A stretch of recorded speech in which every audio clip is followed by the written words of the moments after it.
এই রান্নাটা করা অতি সহজ। এভরিওয়ান, বাড়িতে মাছ মাংস ডিম না থাকলে এই রেসিপিটি ইজিলি করতে পারবেন।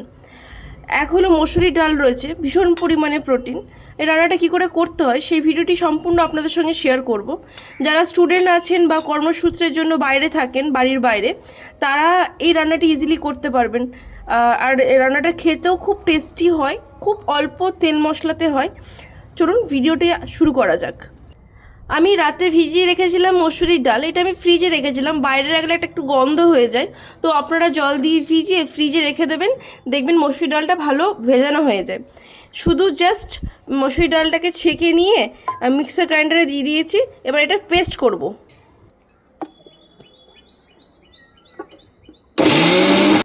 এটা জল দেবেন না, শুকনো শুকনো করবেন। এই নয় যে জল দিয়ে বাটতে লাগবেন, সেটা করবেন না। এই মসুরি ডাল যে ভিজেছে এর মধ্যে থেকে প্রচণ্ড পরিমাণে এ বাটতে গিয়ে জল বেরিয়ে যাবে, আর সেই জলে এই ডালটা ভালোভাবে বাটা হয়ে যাবে। দেখুন জল ছাড়া কি সুন্দর বাটা হয়েছে। আর একটু বাটবো এটা। দেখুন জল ছাড়া বেটেছি।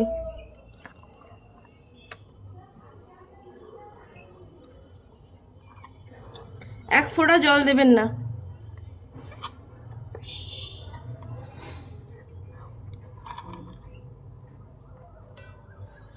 আচ্ছা, ডালটা বাটা হয়ে গেছে, এবার মশলা করব।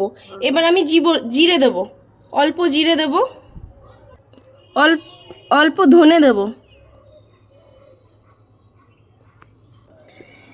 কটা কাঁচা লঙ্কা দেবো। আপনারা আপনাদের ঝাল অনুসারে লঙ্কা দেবেন।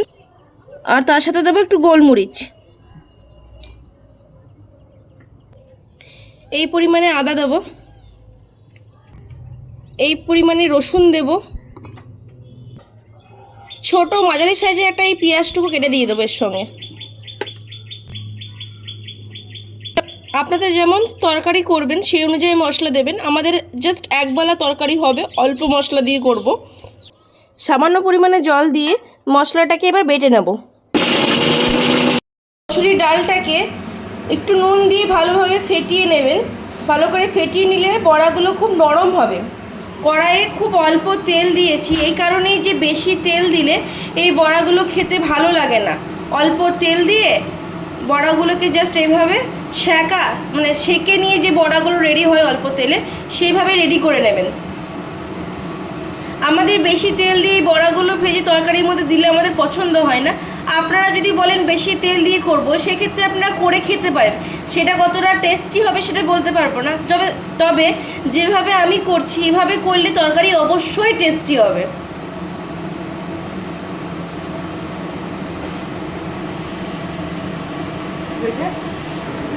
এবার আমি বড়াগুলো উল্টে নেবো এক এক করে।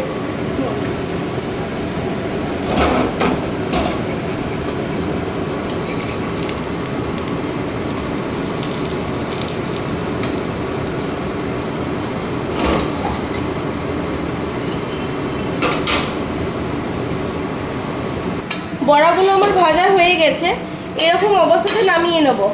দেখে নেন ভালো করে, বড়াগুলো ঠিক এরকমই ভাজা হবে। বেশি তেল দিয়ে ভাজলে ভালো লাগে না খেতে, এভাবে করবেন ভালো লাগবে। কড়াইয়ে তেল দিয়ে দিয়েছি, আর একটু পরিমাণে চিনি দিয়ে দেবো।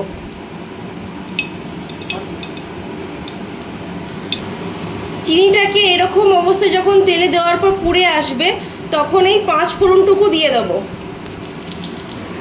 আর তার সাথে দেব একটা তেজপাতা ও একটা শুকনো লঙ্কা। এবার একটু ভাজা হয়ে গেলে আলুটা দেব। চিনিটা এই কারণেই দিয়েছিলাম যাতে একটু কালার হয়।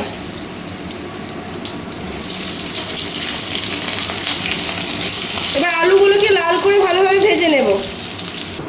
একটা টমেটো আমি মশলাটা যে করেছিলাম ওর মধ্যেই টমেটোটা দিয়ে দেবো কেটে। কিছুটা পরিমাণে হলুদ দিয়ে দেবো, একটু নুন দিয়ে দেবো, যেমন পরিমাণ লাগবে সেই পরিমাণে। আমরা এভাবে নুন হলুদটা দিয়ে মিশিয়ে রাখি যাতে মশলাটা একটু টেস্টি বেশি হয়।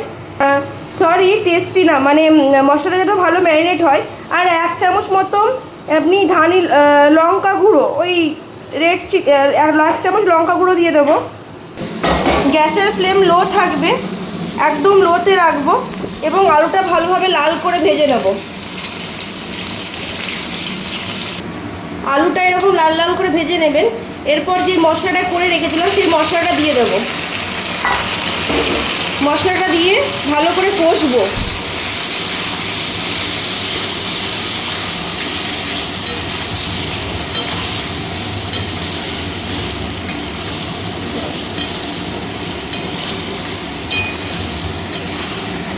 সামান্য একটু জল দেব যাতে মশলাটা বাটিতে যে মশলাটা লেগেছিল সেটা যাতে এর মধ্যে চলে আসে আর মশলাটা যেন না পড়ে, তার জন্য একটু মতন জল দিয়ে এটা ভালোভাবে কষাবো।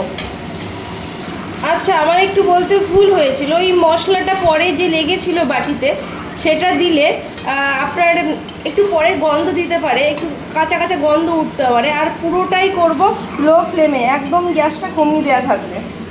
এই অবস্থায় ভালোভাবে মশলাটা কষিয়ে নেব। মশলা দেখুন ভালোভাবে কষা হয়ে গেছে এবং তেলটাও ছেড়ে দিয়েছে ওপরে। এই অবস্থাতে আমি জল দিয়ে দেব। আলু আমার সেদ্ধ হয়নি, আমি জল দিয়ে দেবো যেই পরিমাণে জল লাগবে। এটা ভালোভাবে ফুটে গেলে এবং ভালোভাবে মিশিয়ে নেব এবং এটাকে ফোটার জন্য, ভালো করে ফুটবার জন্য রেডি করব। এই যে পরিমাণে জল লাগবে একবারে আমি দিয়ে দিলাম সবটা। এবার এটা আমি ঢাকা দিয়ে গ্যাসটা একটু বাড়িয়ে সেদ্ধ করে নেবো আলুটা ভালোভাবে, মিডিয়াম। একটু ঝোল ঝোল থাকবে যেহেতু এই বড়াগুলো দেবো, এই বড়াতে না মানে ঝোলটা একটু টেনে নেবে। আলুগুলো আমার সেদ্ধ হয়ে গেছে, ঝোলটা ভালো করে ফুটে গেছে, এবার বড়াগুলো সব দিয়ে দেবো।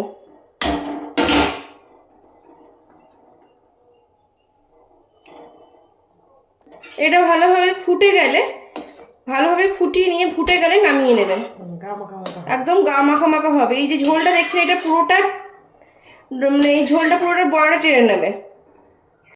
তরকারিটা নামিয়ে দেওয়ার পর এরকম একদম জলটা টেনে গেছে, এই অবস্থায় নামিয়ে নিলেই আপনার তরকারি রেডি। ভিডিওটা সম্পূর্ণ দেখার জন্য ধন্যবাদ।